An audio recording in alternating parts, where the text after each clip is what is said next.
Hello, everyone, and welcome back to Help for HD TV. Today we have Natalie Canuso on with us, and she is going to be talking about her journey living with Huntington's disease. So, Natalie, can you start the show by talking with us a little bit about how Huntington's disease impacted your mother? Sure. So growing up, the early years of my childhood, I didn't know about Huntington's. And as I got a little bit older, I knew that my Uncle Terry was sick and that he had Huntington's. I knew the name of the disease. And I watched his decline over the years, and that was hard because we were very close with him. He was like my dad. He was the funniest person that ever walked the face of the earth. And when he passed away in 1994, I was 11 years old, and my mom pulled me aside and broke things down for me and explained that she could also get this. And if she got it, that I could also get it. As far as growing up with my mom, things were always hard for her. She was a housekeeper. She had a group of clients that she had worked for a very long time. She did a very good job, but she was having more and more trouble doing her job as the years went on, and her clients started to dwindle and hire different people. And it was harder for her to maintain working. And then at one point, because of my Uncle Terry being sick, my grandmother took him in and we moved out. My mother and I and my sister moved out and lived in an apartment. And she just couldn't keep it together. She couldn't get the bills paid. She wasn't working. She was having trouble getting groceries, keeping the house clean. And at that point, I would say that her symptoms were primarily emotional, behavioral. She had a good amount of mood swings, but she was a good person. She just had trouble controlling her emotions sometimes. So that was difficult. It felt I went from having this almost perfect childhood to living in this very tumultuous time. And so physically, her symptoms started to get worse probably around the time I was 12. And we ended up being homeless, living in a shelter. Again, she was not working at all at this point, I don't think, for anybody, doing the housekeeping. And she had trouble going into stores. It seemed to me like, looking back on it, she would be disoriented. Like, she didn't know what to do when she was in there. And a lot of times she would just send me in to get a small amount of things. So that was hard. She wouldn't do the laundry. I remember we used to have to do the laundry in our bathtub when we eventually left the shelter and got into an apartment. And I remember doing the wash in the tub, and my clothes always smelled weird. And that was hard because I was like that kid. Like, I was this kid who stood out, and that was hard. Little fender benders. She really wasn't able to drive a lot by that point. I was afraid to be in the car with her. And then she did end up getting her test at Huntington University, and she was positive. I don't know what her CAG repeat was, but that's a day that, like, I will never forget as long as I live. I remember being at school that day and knowing that when I came home, I was coming home to the answer to our question. And I walked in the door and she just cried and cried and cried, and knew things were going to change a lot after that. We ended up moving in with my aunt and uncle, her sister, her maternal sister. And from there, her physical symptoms progressed very quickly. She ended up in a nursing home, I think by the time I was 16 or 17, and she had very big movements in the trunk, so the arms, and she had a lot of trouble walking, holding things. She fell a lot. She was choking a lot. And it was scary to watch your parent go through that. I had seen it with my uncle as well, so I had an idea of why these things were happening, but it was hard because then in the back of my mind was, this is happening to her, it could happen to me. So thank you for that, Natalie. And I know you talked about some of the things that happened while you were growing up, but what would you say was like the most impactful symptom that your mom was experiencing?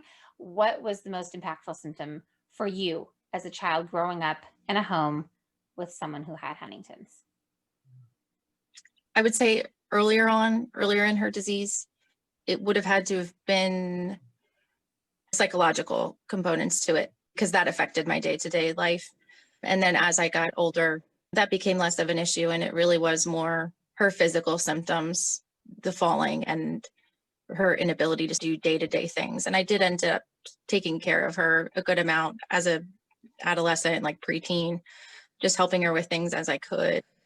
We shared a room together at my aunt's house. I have little memories of helping her do things, helping her brush her hair sometimes, stuff like that. It was just overall just hard to watch this person go through it, not really being able to do as much as you wanted to do. You want to put a Band-Aid on it and you can't. Yeah. Now, if we can switch gears and talk about you growing up and being at risk for Huntington's disease, how did that make you feel knowing growing up that you may inherit your mom's same fate? From the time that I found out I could get it, I just went into a downward spiral. I was pretty young, I was like 11, and I just remember being depressed, and having that emotion for the first time was hard to deal with. I had a lot of behavioral issues myself. I couldn't really focus in school. I was acting out, hanging around with people who weren't doing the best things or making the best decisions. I was reckless. I didn't care. I didn't really care about anything. I didn't think that I had a future. I had convinced myself that I was going to get it. And that really, unfortunately, played a role in a lot of my decision making.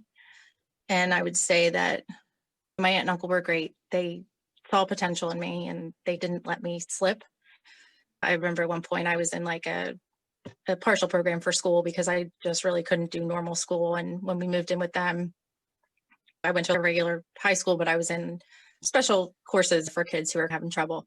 And my uncle pushed to get me out of them. He said, put her in with everybody else. She'll figure it out. She'll be fine. And I'm thankful that he did that because I did okay. I did okay enough to get accepted to college.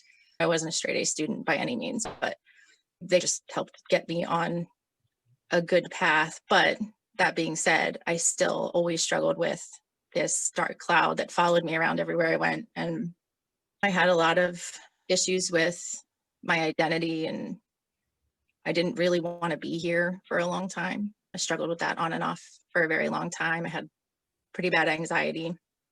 As I got older, it became more and more difficult for me to just live a normal life because I found myself thinking about it when I woke up and when I went to bed. And every time I dropped something, every time I fell, every time I stammered over my words, it was just like breathing down my neck every day. And I got to the point where I knew that it was ruling my entire life. And I started to ask my family doctor about testing. They consistently refused over and over again. They would not test me. And I got to the point where I confronted them and I said, if you thought I had cancer, like you would look into it, you would help me find out if I had cancer. If you thought I had been exposed to HIV, you would get me a blood test and let me know if I had it or not. What's the difference? This is my life. I don't understand why this is not a decision that I'm allowed to make.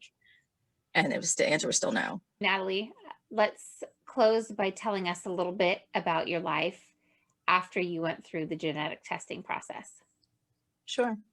So I got tested in early 2012 at UNDMJ in New Jersey. And this was after investigating where to go. And I had a couple people within the HD community mention that this was a good place to go. It was close to where I live. I live just outside of Philadelphia. So the first appointment was a consultation. You meet with the psychiatrist, the geneticist, and they draw your blood work. And then they call you back in a couple of months. I think it was about a month and a half, maybe 2 months when the results are in. So we got that call. We drove down. It was my husband and I. We wanted to start like planning a family, but I was pretty adamant I didn't want kids if I had it. This was like a really big moment for us. And so we got there and I walked in the room and I remember the one doctor was smiling. And I remember thinking that was really strange and something's wrong with him. Why is he smiling? And we sat down and he said, we have very good news for you today. And the entire room just started crying. This weight just instantly lift my shoulders. I can't even explain it. A huge part of me didn't leave that room that day. It was just this person who I had been my entire life couldn't be that person anymore. I had to learn how to be this person who had concrete proof that I didn't have it. And even weeks, months later, dropping something, falling, stumbling, whatever, I would still have that initial thought of, oh my God. And then I would be able to like, oh wait, no, you have a piece of paper that says you're going to be fine. You're going to be okay. It's just, I appreciate things like a sunset or things like that. Like I just catch myself really taking those moments in as much as I can because there's so many people who pass from this disease in my family that are not here, who should be here. So I think we could wrap up the show today. Please remember to like this video, subscribe to our channel below, and ring the bell for notifications when videos like this come out. Till next time.